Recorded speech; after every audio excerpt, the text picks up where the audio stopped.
Hi everybody, Chris from Redshift here. Sorry about the camera angle, but just easier to do it this way. I'm going to do something I should have done a long time ago, which is show you how to take off the dust boot and bump stop from a stock rear shock from an 06 Civic, 06 to 11, and also the 2012 and up. And I'm just going to show you how to take this off because you have to reuse the dust boot, which is what this is. You have to reuse the dust boot, and underneath that is the bump stop. But the problem is, in order to do that, you got to remove, if you can see, this little thing. This doesn't come off, this little silver thing. Well, it's black on the bottom. But there's a little thing. See that little circle at the end of my thumb?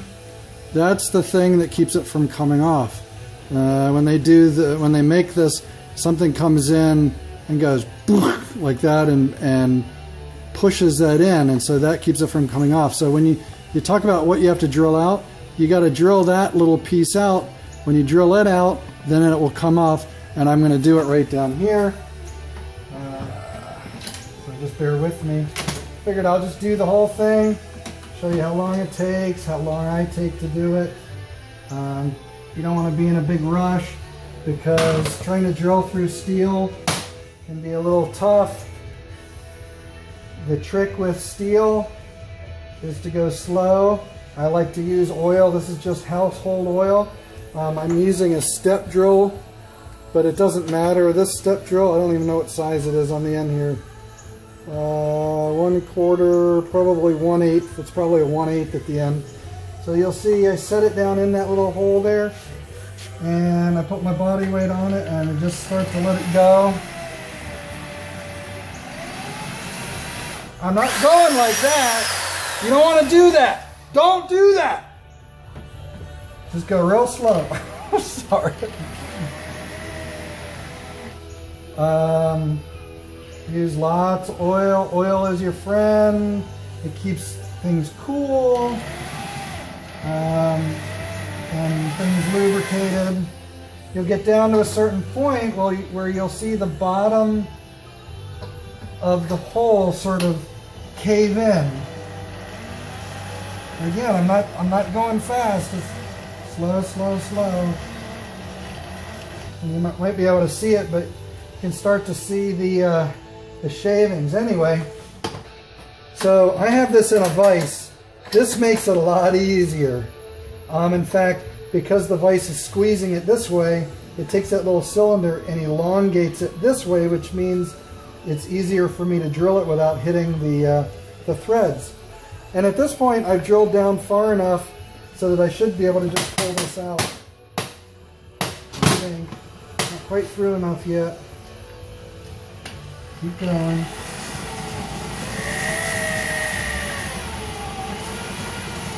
Again, you don't want to go fast. There we go. See how that came out? Now, so that's left in there. And what you can see, come on, focus. Focus! Come on, focus, you stupid thing. Anyway, hello. Dirty hand.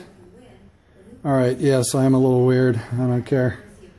Okay, so anyway, I made a little nick in there. You don't want to make a big nick. That's perfectly fine. This shock is actually reusable. Even when you pull this off, aha, look what I found. Even when you pull all this stuff off, you put it on the Koni. If you ever want to use this again, you can reuse that. All you got to do is you take that little piece, the washer that you took off on the dust boot, take that little piece, watch, it might be hot, and it goes right back on. I mean, you can reuse everything. Anyway, another question I get sometimes is, Chris, I can't get this off. What's going on? I get phone calls about that. Okay. Where's my hammer? Hammer! A brisk knock. So on that side, try not to hit the piston. Come on, you stupid thing, I'm videoing. There we go. And it comes off. I got a lot of aggression built up today. I don't know why. So there you have it. That's off, and that's the bump stop. So what you need, the whole point of this is you need these two things. Believe me, if I'm doing this without videoing and trying to explain it, it takes me about 1 minute. It's not that difficult. What you need is you need a drill and a drill bit.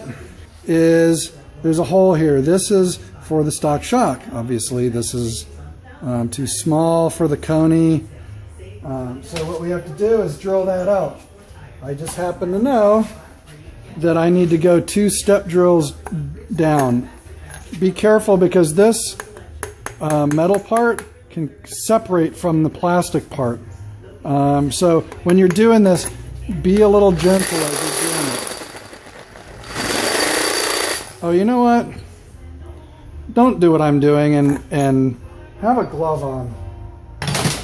Here's one of my old welding gloves there. Be really careful when you're doing this kind of thing. You know, people lose fingers when you do this. So there it went through the first part.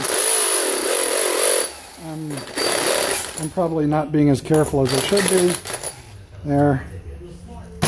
And now, as you can see, if I were to put it back on the stock one, it's too loose. But it's perfect for the Koni now. All right, so that's all you need. Excuse me. Now you have dust boot and bump stop. But you got to have the stock shocks. You cannot purchase these separately, at least right now. This is toward the end of 2014. Next thing I'm going to do is I'm going to show you how this assembles to the Koni. Don't go away. Okay, look. Got my Koni shock.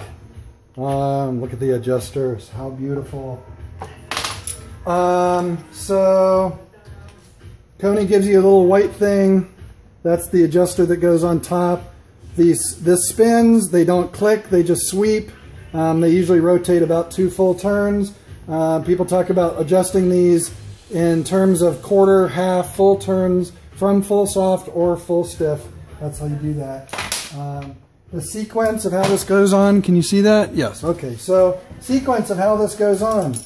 First thing you put on, this little white thing. See that white thing, the split? Sometimes it's not split, it's a little different, but it's a plastic washer. This goes on first. Actually, this is an easier way to do it. That goes on first. What's that for? It's so, I'll show you in a second here. This can be a little bit of a pain.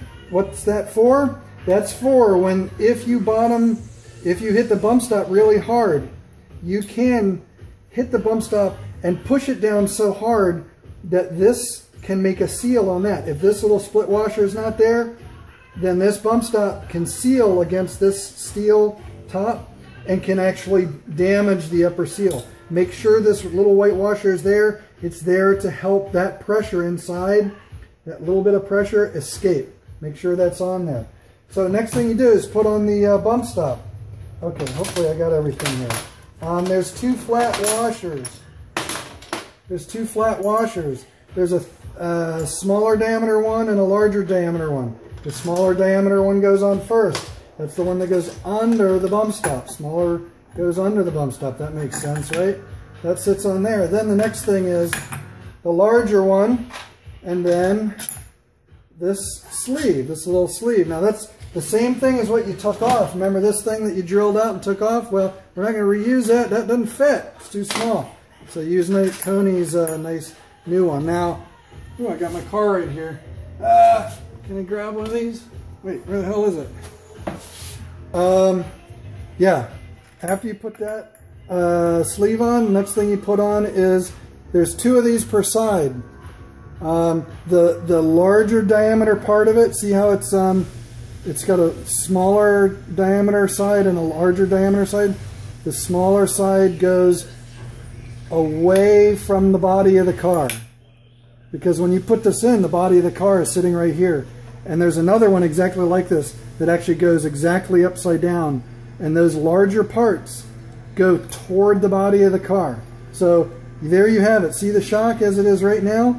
That's how you install it on the car. All right, once it's installed on the car, you're going to put another one of these washers, these bushings, but remember, instead of the larger part being up toward the car, you're coming in from the trunk, and the larger part is going down toward the body of the car. And then once that's on, the next thing you put on is you put on this dishwasher. Not dishwasher, dishwasher. Don't mess with your dishwasher. And then, oh yeah, you put this split washer or lock washer, and then on top of that, you put this this nut. I don't have the torque spec on me. I can't remember what it is. I'm not even going to say what I think it might be, because I might be wrong. Look in your documentation that comes with the Koni. It'll give you the torque spec for that. Don't use the stock torque spec necessarily.